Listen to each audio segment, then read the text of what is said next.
Aujourd'hui, on rencontre Marc-André Grondin qui tient le rôle-titre dans le film L'homme qui rit de Victor Hugo. On discute aussi avec le réalisateur Jean-Pierre Améris que nous avons rencontré à Paris et on vous trace le lien entre L'homme qui rit de Victor Hugo et Batman. Bienvenue sur le tapis rose de Catherine.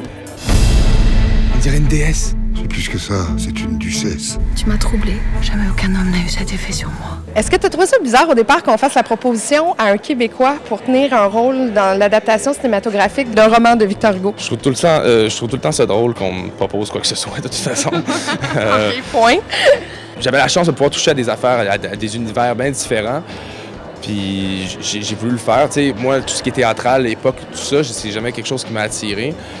Mais là, j'avais la chance de pouvoir le faire avec un scénario qui me plaisait. Donc, je me suis aussi bien l'essayer parce que je vais peut-être être cantonné dans un type de rôle le restant de mes jours après. Puis j'aurais pas la chance de pouvoir toucher à d'autres univers comme ça. Au moins, je le sais, puis j'ai appris beaucoup. Pour le personnage qui est un naïf, un candide, il avait ce merveilleux regard un peu enfantin et qui contrastait bien avec la cicatrice. J'ai été vraiment heureux de tourner avec Marc-André. Par où a passé le sourire pour terminer comme on le voit? C'est une prothèse que porte Marc-André, c'était pas mal de maquillage. Et au début, on a un peu plus suivi la description de Victor Hugo qui était plus horrible. Le personnage était beaucoup plus abîmé, mais moi, je voulais qu'il reste beau. Votre seigneurie cherche quelque chose. Oui, la sortie. Mais c'est vrai qu'au début, Marc-André a essayé une version plus horrible et il est sorti avec dans la rue, dans Paris, pour voir ce que ça donnait. Il a été impressionné et il a compris ce que vivait le personnage et ce que vivent les gens qui ont quelque chose de différent, qui fait peur aux autres. Tu as dû porter une prothèse, un masque, qui au départ s'est transformé plusieurs fois. Et tu l'as mis à un moment donné pour aller dans la rue pour la tester. Et là, les gens ont changé de réaction par rapport à toi.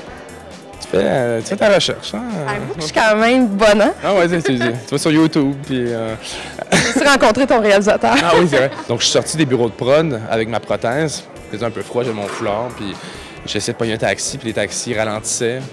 Puis là, ils me voyaient, puis ils continuaient. Ben, ces taxis parisiens, de toute façon, sont tous de même, là, un peu. Mais là, il y avait comme un peu peur de moi. Je me sentais gêné d'avoir ça. Même si c'était pas vrai. Je voyais dans le regard des autres que j'étais différent, tout ça, puis je voulais me cacher, c'est vraiment bizarre. Et c'est ça qui plaît, en tout cas j'espère que ce sera la même chose au Québec. Ici, ça plaît beaucoup aux adolescentes, parce que c'est vraiment une problématique, une thématique adolescente. Mais les adolescents, ils pensent tous que j'ai copié Tim Burton et le Joker. Alors c'est intéressant de dire, mais ça vient de Victor Hugo. Je suis l'homme qui rit. L'homme qui rit, l'adaptation cinématographique du roman de Victor Hugo avec Marc-André Grondin prend l'affiche le 29 mars. Bon cinéma.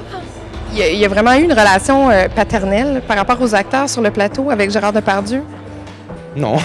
C'est Réal qui nous a conté ça. Il a dit qu'il était très paternaliste avec vous. Ben, tout le monde, je sais pas, tu sais, en promo, tu bullshit tout le temps un peu, là. Donc, juste s'entendre pour la même bullshit, tout le monde.